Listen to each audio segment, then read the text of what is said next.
Bam. Bam. How are you? How are you? I got my little sticker put together here so I can see what's going on. Is it Friday? God, what a week. What a week. And it's almost over, but if you're a real estate agent, it's not over on the weekends. It's not over on Friday nights. It's not over on Saturday or Sunday. I'm going to tell you what my weekend looks like right now. And then on Monday, or actually all weekend, we can talk about what happened where it's not what I thought it would be. Currently, I have no showings. Now, do I really think I'm going to get through the whole weekend without having any showings? No. One family, I'm pretty sure is, they work all week and they start looking, at everything that came out for this weekend. They'll get in touch with me probably tomorrow morning, if not later tonight. Another family, there's an open house on a house that they want to go to, so they don't need to use me for that. There's no reason for me to go. And then there's another couple that they might be kind of out of the market for the time being because they want to get ready for school. But I don't believe for a moment that I won't have any showings this weekend. Tomorrow night, though, I am going to the Indy race here in St. Louis, Missouri. Oh, it's in Illinois, but it's on the east side. But that'll be fun. I really like that. Wife is not too excited about the race, but I just think it'd be nice to get out and get some air. And so that's what we're going to do. You may be wondering who I am and how you stumbled upon this. I don't know how you stumbled upon this channel, but this is the Deerwood Realty live stream channel.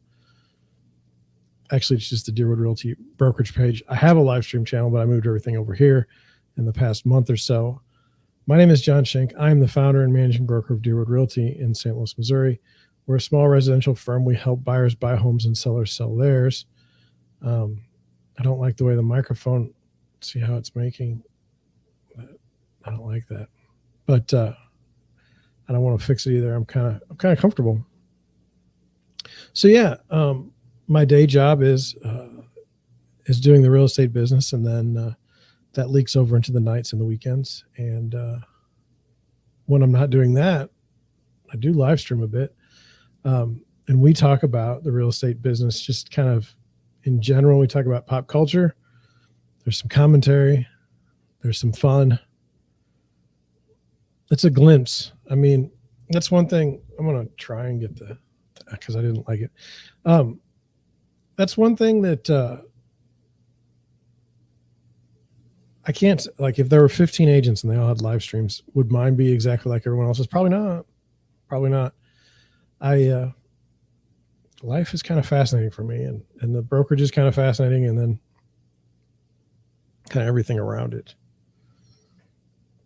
There's always something going on, not in a negative way. It's just the way it is. So, ideal audience member, I don't know. Never have figured that out. I'm not real big on, go buy a house. You need to buy a house. Don't wait. I'm not real big on fighting that urgency or doing that urgency. It's not really who I am. And then I try to tell you things that I know from experience, just being in the business. I got my license in 2009. I used to be an investor before 2009. So I've played around in residential real estate for quite a few years. One of the things I've been working on in my mind here has been putting together a real estate book on what I've learned to try and help others when they go and buy a house. Now, I haven't gotten to it. Am I ashamed? Yes, because I think I started it in like 2019. I don't understand, like, what tends to happen with my my business is for the past year, like, I was showing so many houses and we were writing so many offers, and my buyers weren't getting anything, and then they weren't able to list their houses. So my business was locked up for the past I don't know, like I said, about a year. And so now things are kind of freeing up. And so with that, with things being a little more busy, I don't know, the idea of a book comes up. The other problem is I don't want to just write one book. I want to write two books, one book for buyers, one book for sellers. You say, well, John, you don't need to write a book. They can just watch all your videos. Well, last time I checked on the YouTube channel right now, there's more than 540 videos. Well, this is done over the course of 1 year. So I've been, and I mean, if you watch me a lot, you know that I've been kind of slacking lately, and I haven't gotten as many live streams out as I've wanted, just because I'm tired sometimes. But it's something I enjoy doing, and I'm glad you're here. And if you're watching this on a replay, if you consider subscribing and clicking the notification button, whenever I do stream, you'd be able to know about it and be able to put me on in the background. Hopefully it's a soothing voice, and we can just go over the real estate business. I started the, let's go over the, let's go over the plan for today. We have a listing that came up in St. Louis City that I wanted to go over. It was a duplex. I want to go over like what I'm looking at when a listing comes up so that you kind of have an idea, because I think a regular person looking at the listing may not have any clue what they're getting themselves into. So that's number one. Number two, we're going to talk about mortgage rates, but I don't think there's a whole lot to talk about there, so it shouldn't be long. We're going to talk about an interesting case in, where was it? Oh, it was like in Australia or something. Real estate agent gone crazy. We'll talk about that. I don't know if we'll get to anything else, but we're just gonna enjoy our Friday afternoon. Should be on for about an hour now. If you have any questions or put anything in the chat and I need to respond to it, we can go longer today. That's no big deal. But anyway, it's a beautiful weekend in St. Louis. The weather's finally calmed down. It's not so hot. The problem is that people are kind of, it's a little late if you want to buy a house to, for a family that's like, wanting to get their kids in school before school starts. School starts next week. I mean, so you're going to be late. I don't know. Things are good. Things are good for me. Are there worries about the future? Not really. Not right now.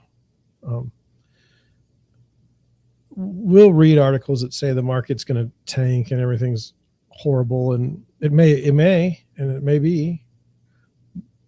But I mean, there's always buyers and there's always sellers. I mean, I don't get too upset about that. I don't see the point. But let's get into this listing, and I'm not looking at my notes right now. I will pull them up in a minute.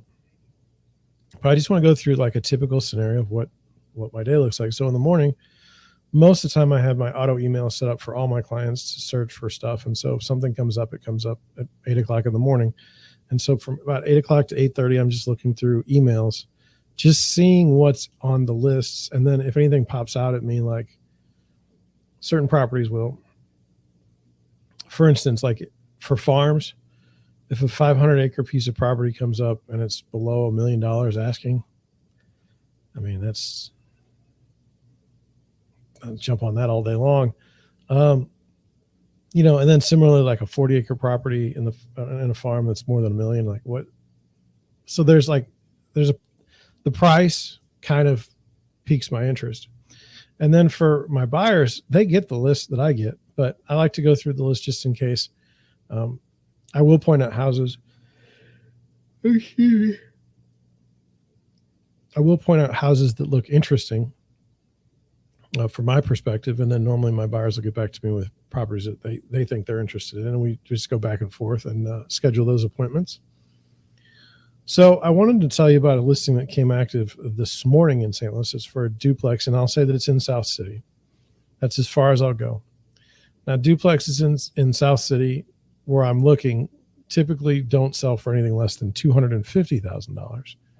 And it wouldn't be shocking to see something in the 320s. At least that's been the recent in the recent space.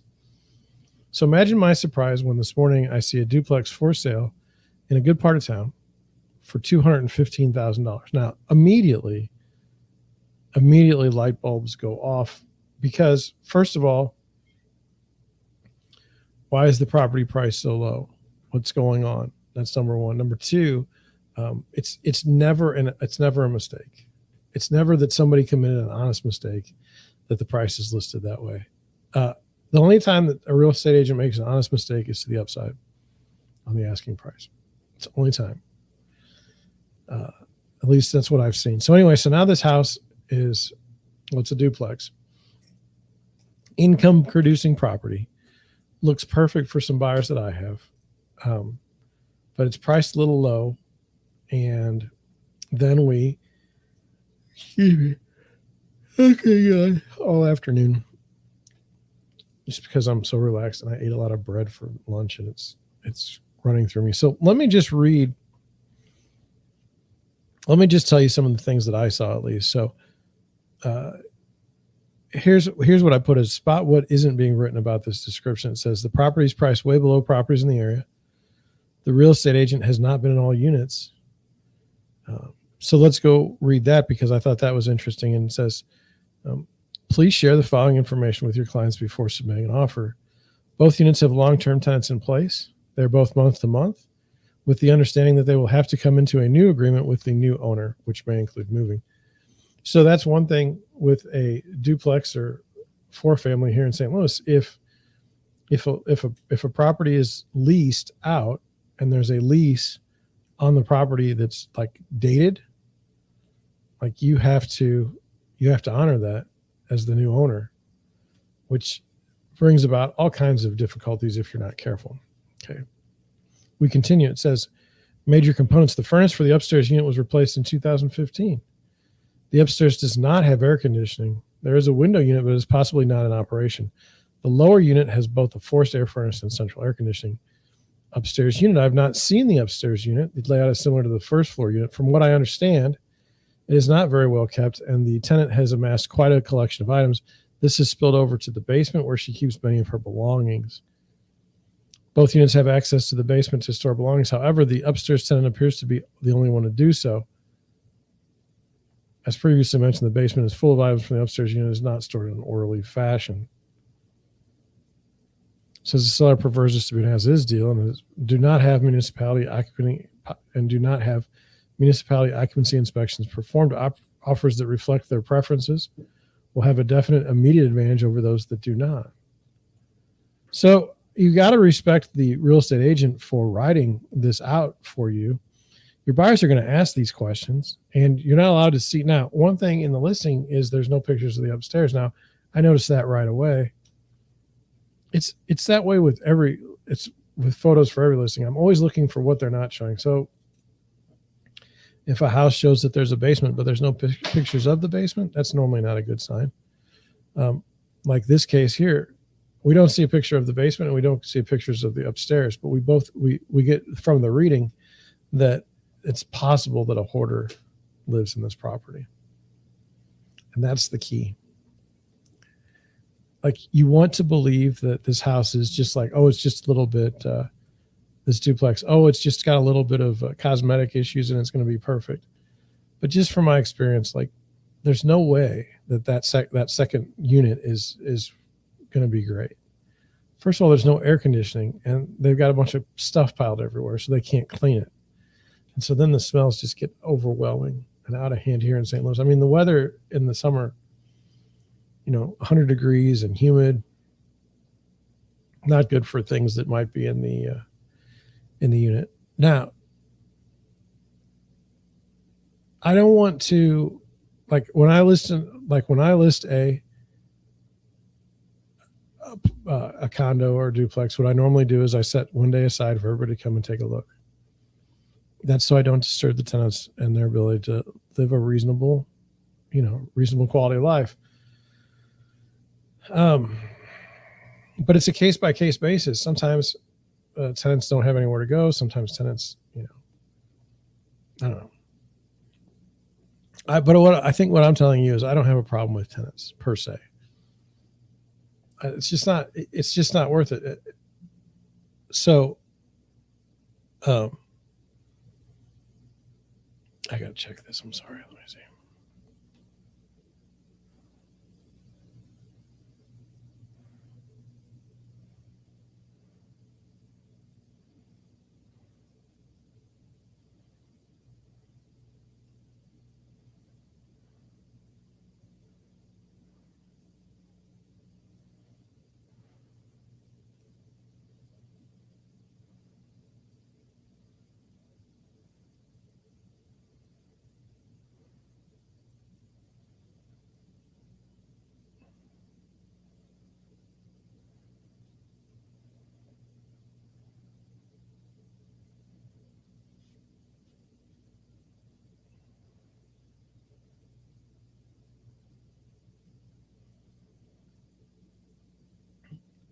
Sorry about that.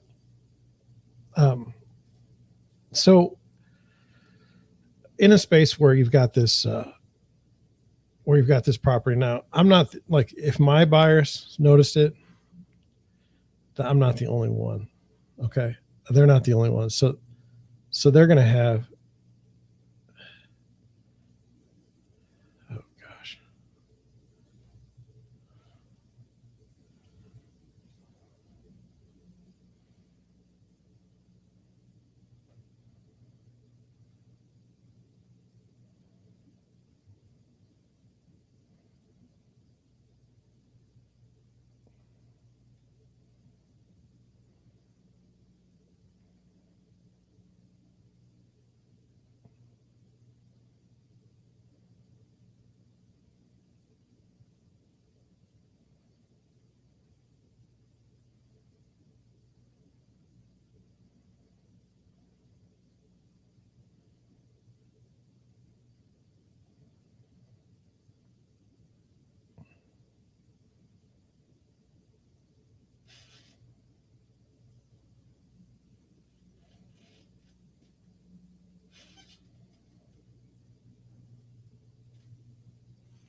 Okay, turn this over.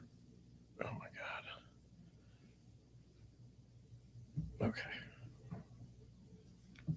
Only thing is my wife's at work and I got to pick her up. And if I don't pick her up, she will be upset with me. Anyway, so we're at this house and looking at it, and it's like,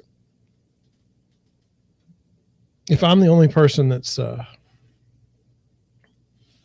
if I like, I'm not the only people that have seen that this listing came up. So that house is going to get just hit with a ton of interest. So the agent did their job. Do I think it'll sell for what it's asking? I think it'll sell for more than asking, to be honest with you, in this market. And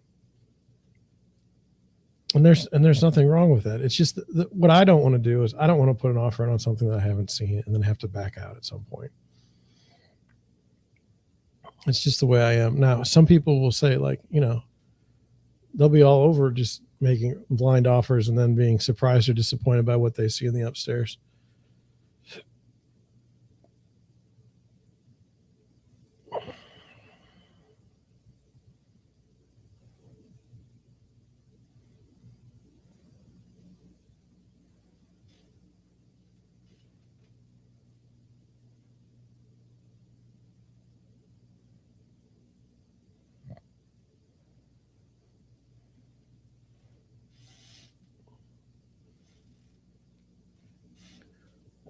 Anyway,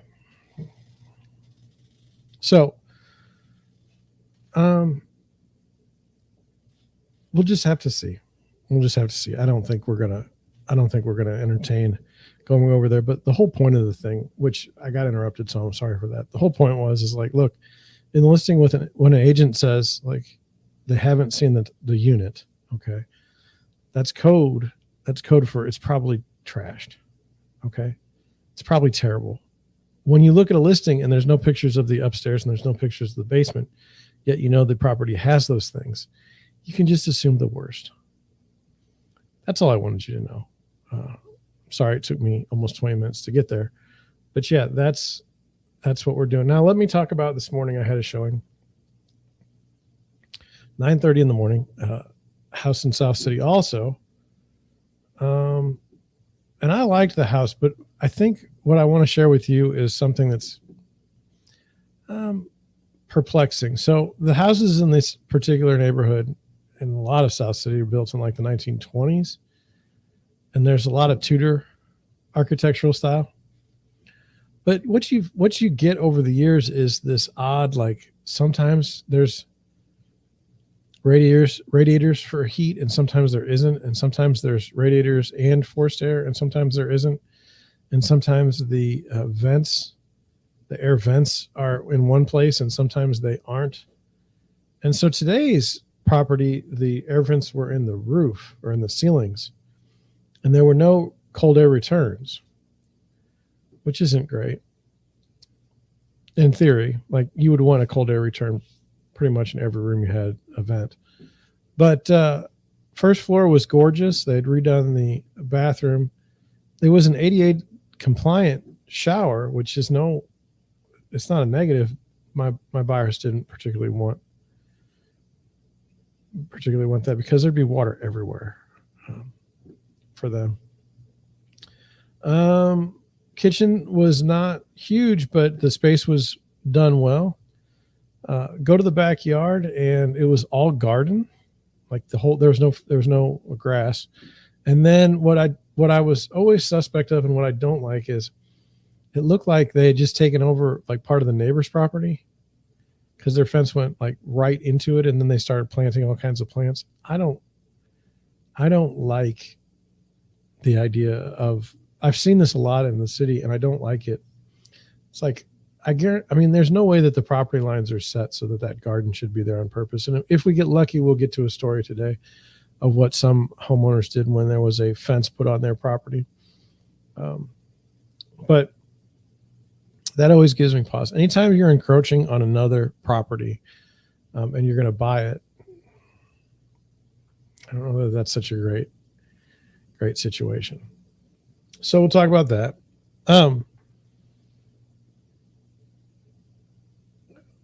I think the other thing that was the turnoff was not the garage. Garage was fine, but the upstairs, they'd put like a pergo on the floor. And I mean, pergo is so not interesting right now.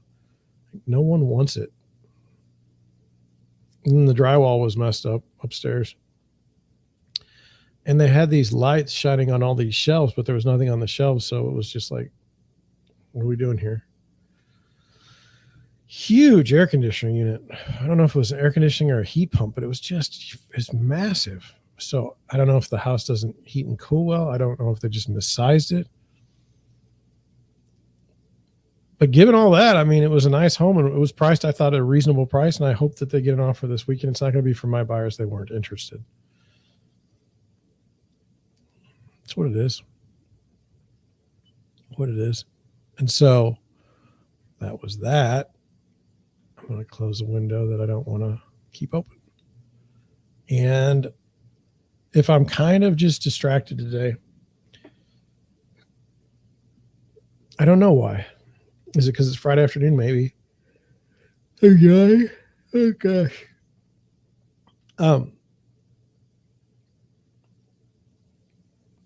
Oh goodness.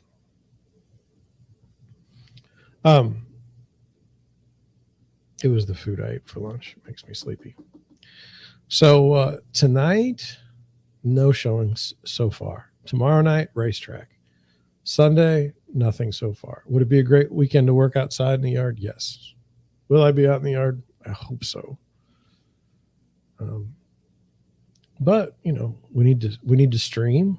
There's a bunch of work I have to do for the brokerage that sometimes it's really weird. You work all the time, right? Because if you're not working in the office, you're showing houses, you're out in the public. And it's every day. And so I think one of these days, like Thursday, I stopped. It was like, I think it was Thursday. I just couldn't put anything together, and I just kind of crashed for a day. But I got back up on Friday. I don't know why my speech is like slow and punctuated, but we're going to keep going. Let's get into our first article. Now, I thought this was interesting, and I wanted to bring it to you, and I just wanted to talk about it with you. I have to hit the right buttons at the right space or the right time. So let me put that there and then do that and then do this and then do this. I just want to double check and make sure. So have you seen this article? It's been circulating through Google Trends and everything. And I thought it was really interesting. And so I thought we should go over it. The Finnish PM says videos of her boisterous partying shouldn't have been made public. It says Finnish Prime Minister so-and-so has acknowledged partying in a boisterous way after the release of private videos, but said she is angry that the footage, which prompted criticism from political opponents, was leaked to the media. Videos showed Marin, Finland's 36-year-old leader, dancing with friends in a private setting. These videos are private and filmed in a private space. I resent that these became known to the public. It says, I spent a night with my friends. We just partied, also in a boisterous way. I danced and sang. The footage shows Marin and 5 others posing towards a camera and dancing. Another clip appears to show Marin on the floor singing towards the camera. It had prompted some of Marin's opponents to criticize her behavior as unbecoming of a prime minister. Mikko Karna, an opposition MP, tweeted that Martin should go and undergo a drug test. Marin told reporters that alcohol was consumed, but she was not aware of any drug use during the party. Supporters, meanwhile, have defended her and charged her critics with applying a double standard. So let's see about that. Why can't she party after work? Do we expect our leaders not to be human beings? Tweeted Ashok Swain, a professor of peace and conflict research at Sweden's Uppsala University. Interesting. First of all, this is Finland, not Sweden. Stay in your own lane. I mean, unless this is not the case. Martin has denied leaking of the videos was part of a blackmailing scheme. I'm not being blackmailed. These are private videos and they were not supposed to be public, the prime minister said, adding that they are filmed this summer in a private home. I'm not telling whose home it is. So I'm just sitting here, and my understanding is that the prime minister went on a bender and it was filmed.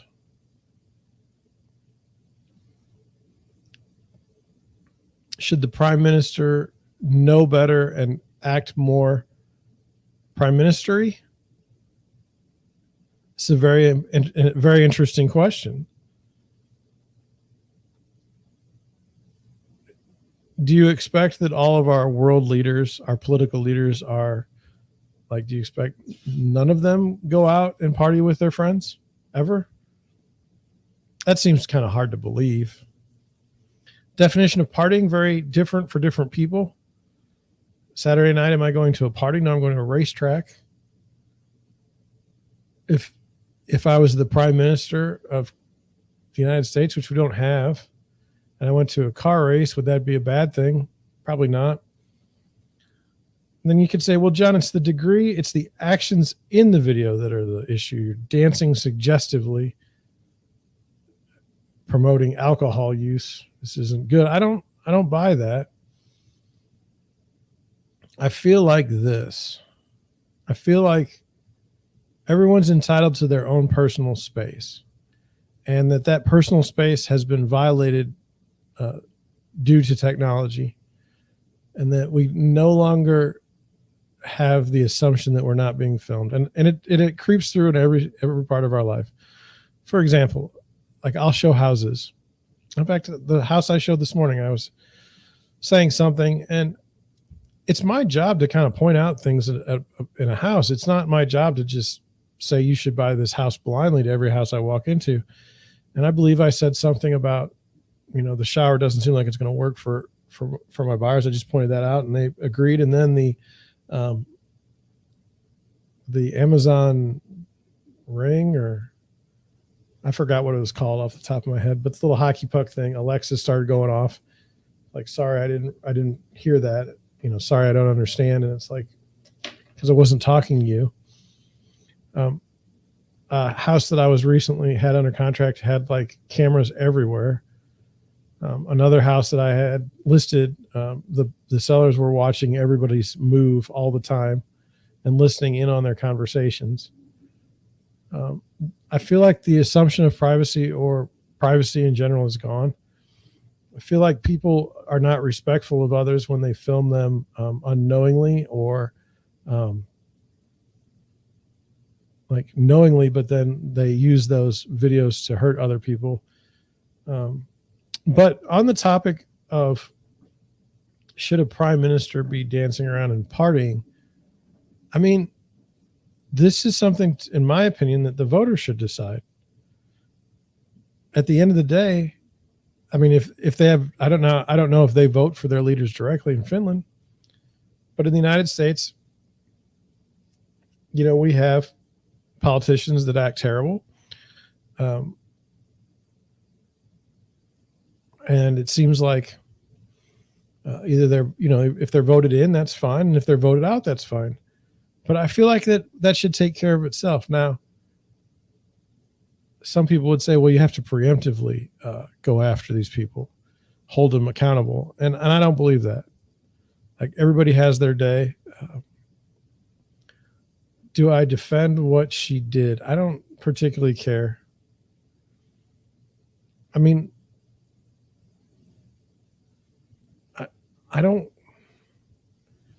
I like a sense of decorum. For instance, like when I go to show a house, I like to be dressed professionally, because I'm a professional, and I would like everyone in the real estate business to dress professionally. But as I've told you in the past, I've seen girls 18, 20 years old wearing prom dresses to show houses. It's kind of weird. Okay.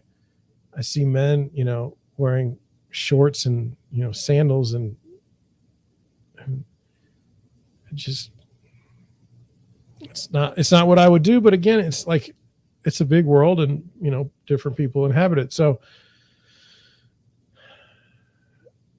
do I think it makes the country of Finland look bad? No, I don't think anybody cares about the country of Finland. Really, I mean,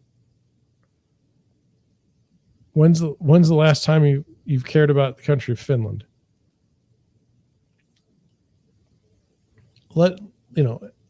I think let the person dance, let the prime minister dance and act like a jackass all they want to, and then let the voters decide in the future. It's not for us to preemptively judge that. I think that I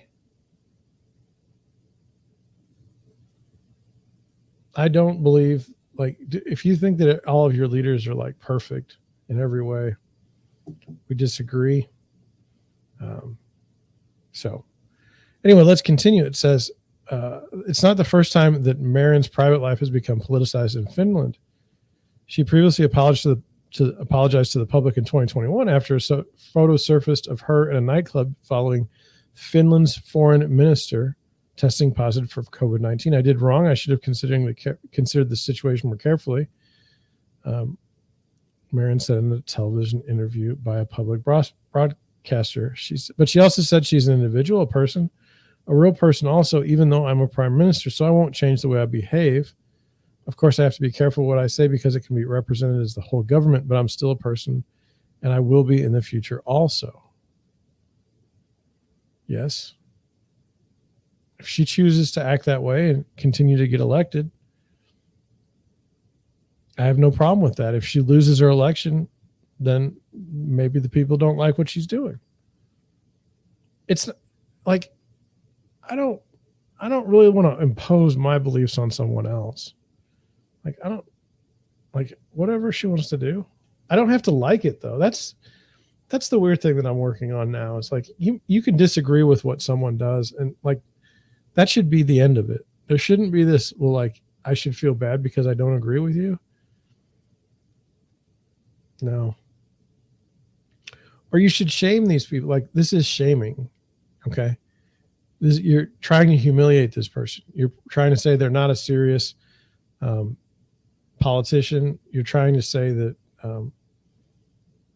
you're trying to intimate that there's some sort of, global damage being done by her dancing.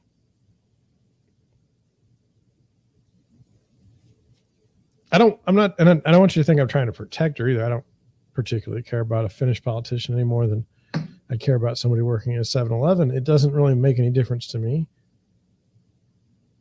But I thought we should talk about it, because what happens is they use these things, they being people who want to, people that want to stir stuff up. they start getting into all these, this is sexism. If a man were partying like a rock star and he was prime minister of Finland, there would be, there wouldn't be any issues. And I don't think that's true. But that's what's being intimated there. I don't know. Like, I'm 45 years old. I don't go out hardly ever. And when I do, it's like quiet dinner would be great. You're not going to see me. I can't remember the last time I danced. So let's move on. I'm going to do this. And then we're going to go here real quick. This is the Deerwood Realty homepage.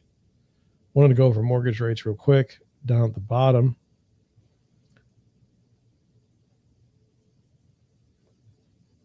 .48% unchanged from yesterday. As I say almost every day, if we can stay below 5.5%, I feel like we've got a chance to get the market, to stay somewhat solid and not just fall off a cliff. I don't know if you disagree with me, put it on the comment sections or put it in the chat. Happy to discuss with you. By the way, I had a wonderful comment yesterday on one of my videos from a long time ago. Very insightful question. And I'll tell you what, I answered it, but I was thankful for the opportunity to be even asked the question. It was such a wonderful question. It had to do with fractional ownership. And the question was, if you allow 8 people to buy one home, it allows for 7 other people to buy a house, freeing up inventory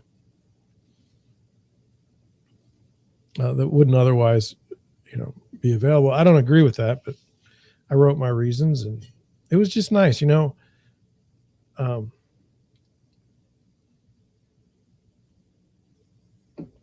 internet's kind of a strange place. I mean, there's always that fear that you're going to say something that gets you thrown off the internet. There's always that fear you're going to hurt someone, by what you say. And so I maybe I'm a little more reserved than I would normally be, but every interaction I've had for the most part online has been totally good. So like 95% good and 5% bad. Hopefully we can keep that up going down the road.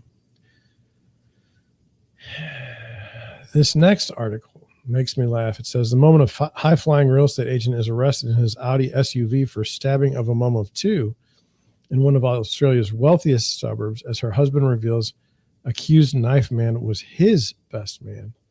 Lots to unpack there. So we've got a real estate agent who has stabbed a mother of 2.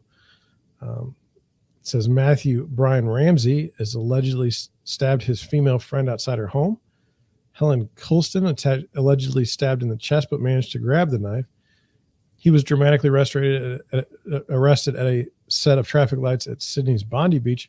She allegedly threw it to builders who ran to help after hearing her screams. Ramsey allegedly fled the scene in a white Audi A5, was arrested soon after. The alleged knifeman was the best man at Mrs. Colston and her husband's wedding.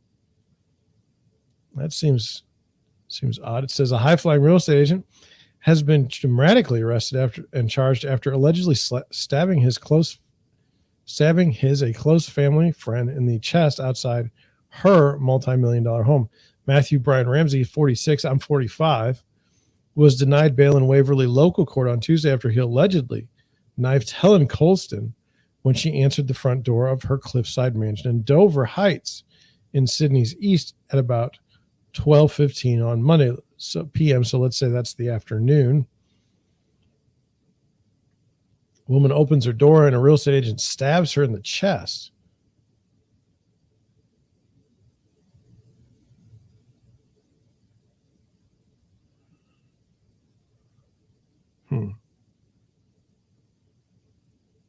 Okay. It says Mrs. Colston's husband, Walt, told the Daily Mail Australia on Tuesday that Mr. Ramsey was best man at my wedding and a godfather to my children.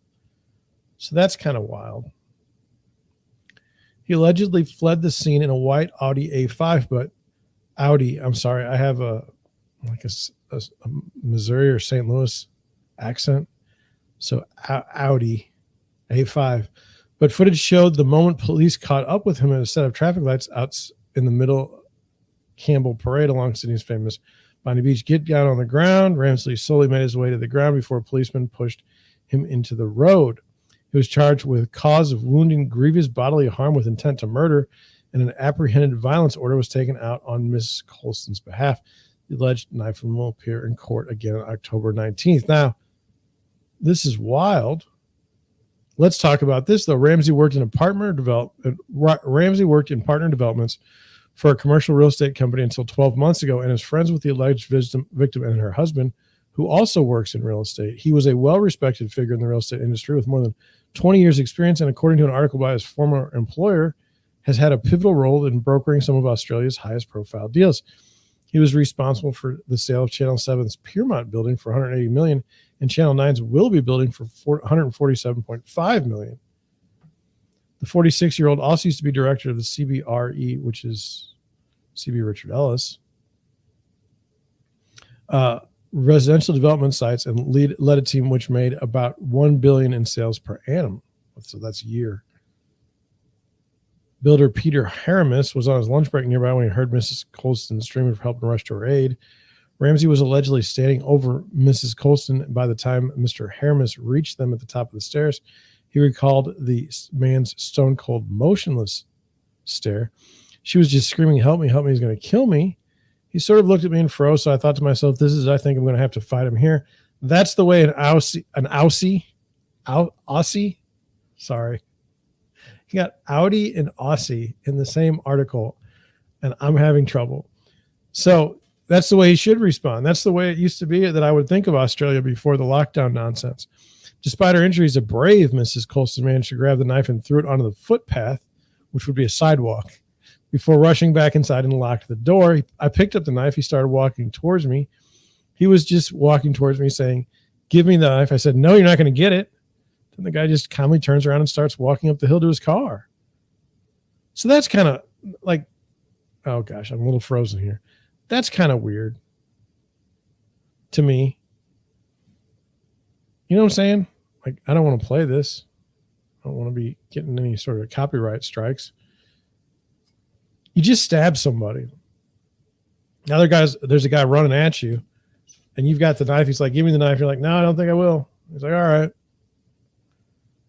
Like, I feel like this we're not getting the whole story here. He said, the tense standoff eventually ended when the alleged attacker jumped into a white Audi and sped off. A quick thinking Mr. Haramis called the police and gave him the registration details. I would believe that's the license plate number. The luxury car was then intercepted by heavily armed police on Campbell Parade at the Bondi Beach moments later, and Ramsey was arrested and charged. Mr. Haramis and his construction team stayed with the woman and rendered aid until the ambulance crew arrived at the scene. I guess she unlocked the door once she knew that guy was gone. There's a normal guy there. It seems like Johnny Spilly, Mr. Haramis' boss, told the Daily Mail Australia on Monday that he couldn't be more proud of his employee who was working on a house 2 doors down at the time of the attack. Absolutely. But don't even do it. Don't even do it from an employee situation. Like, just do it from a human situation. This was a nice thing that this man did. He risked his own life. I'm very proud of Peter's conduct and how he intervened. I'm very happy he contained himself, stood his ground, and protected the lady, and then kept his cool. It should have turned out so much worse, or it could have. Not should have. Mr. Spill said Peter had called him multiple times this afternoon since the attack and said he was shook up, but he's a tough kid. He said Mr. Haramis told him the woman managed to grab the knife off the attacker and throw it away for Peter to pick it up. He says Peter told me stood his ground ready to go and told the attacker to come and get it. Now, this is just me. I'm out of shape. Okay. I'm out of shape. I'm not going to lie. And I'm not like, would I jump, into an opportunity to fight somebody that tried to kill someone a minute ago? Maybe. I don't know what it is, but some people feel the need to help. Some people don't.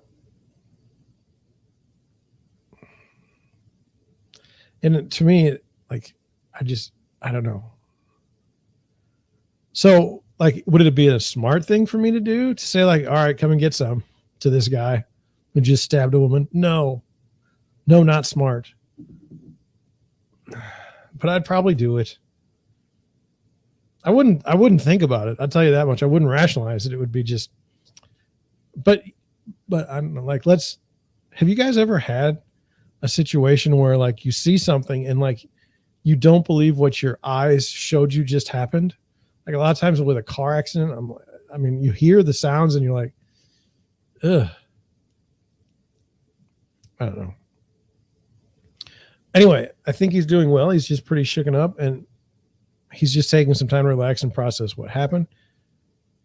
3 ambulances and a helicopter ambulance were dispatched to the scene. It's understood the woman's husband attended the property a short time later. Police have arrested the 46-year-old man. His white Audi has been towed and will be forensically examined. Stabbing wounds are generally confronting incidents, and this patient has suffered a very serious injury. Now, this is one of those things. Okay. Now, I'm not the one that's gonna rally around this, but people say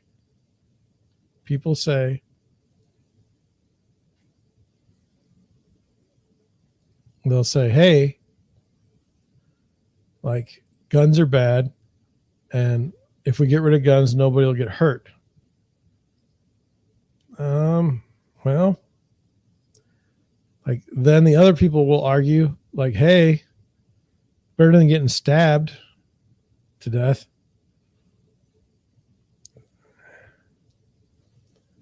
I think that Mayor of London, didn't he try to ban knives, and then they were worried people were going to attack people with spoons and forks? I don't know these things. Like, I'm not going to be able to solve the world's problems. All I know is that probably shouldn't go around shooting people or stabbing them. I feel like this isn't so difficult, but I guess it is. Let's look at a different article. This is the July 22 housing market trends report from Realtor.com. Somewhere I've got a June one. Who knows? It says the national inventory of active listings increased 30.7% over last year. The total inventory of unsold homes, including pending listings, increased by just 3.5% year over year due to a decline in pending inventory, but has increased for the first time since September of 2019. That means that, although, the pending listings thing, I don't particularly like that, to include that. I think that it should be the number of houses currently active, and that's it. Those that aren't under contract.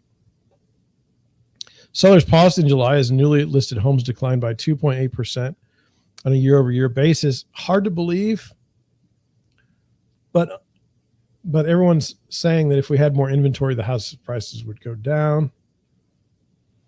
The median list price grew by about 16.6% in July, supported by slowing, adjusting sellers' expectations and a bigger share of larger homes being listed. However, signs of softening price growth are present in a decelerating growth rate and a rising share of price reductions. I don't really need a growth rate. Like, if things went up 30% in 1 year and they stayed at 30%, so there was no movement in, month over month, I'd be okay with that. Why does it always have to go up?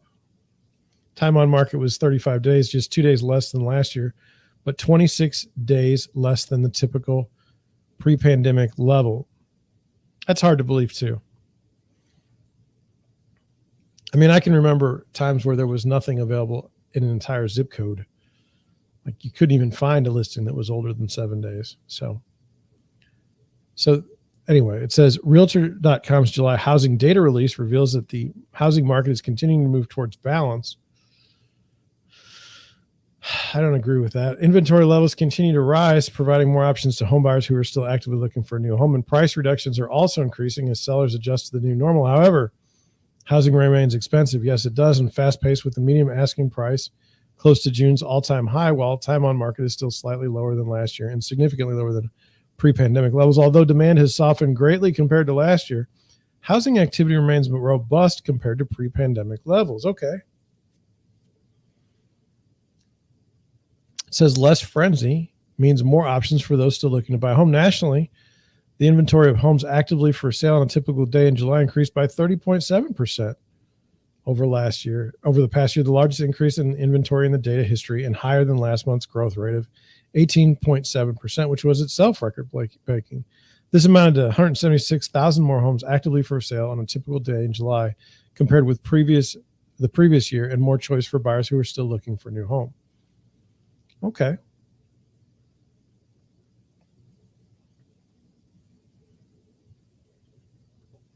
Despite this improvement, as the chart above clearly illustrates, active listings lagged their pre-pandemic and even early pandemic level. The number of active listings in July was 15.7% below 2020 and 45% lower than the pre-pandemic 2017 to 2019 average.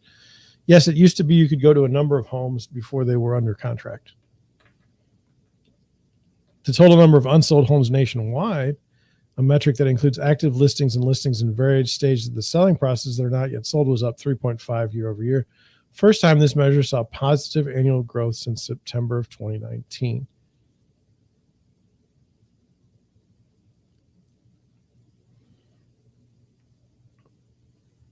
I don't know. I kind of agree with this chart traditionally, though. Like May, we start to see a lot of listings, and then I don't see it go this high. Normally it comes down around there. But whatever. The total of inventory of homes for sale includes homes in a pending status, which are those listed in various stages of the selling process not yet sold. The inventory of pending listings on a typical day has declined by 19.4%. This is a further deceleration from the 16.3% annual decline we reported for June. This moderating buyer demand has been spurred by rising interest rates and all-time high listing prices that have increased the cost of financing 80% of the typical home by 53% compared to a year ago. That's true. It's not affordable. In July, newly listed homes declined by 2.8% compared to the same time last year, breaking a 3-month streak. While sellers have been fueling the recent run of inventory growth with freshly listed homes in July, it appears that seller sentiment may have shifted. While price growth has not shown signs of any significant softening and time on the market remains brisk, sellers may feel that they have missed the peak or that it's too difficult and expensive to buy another home at this time, given the cost of financing, a concern that could easily affect nearly 3/4 of potential sellers per recent survey data. Isn't that wild? Like December, it just drops off a cliff.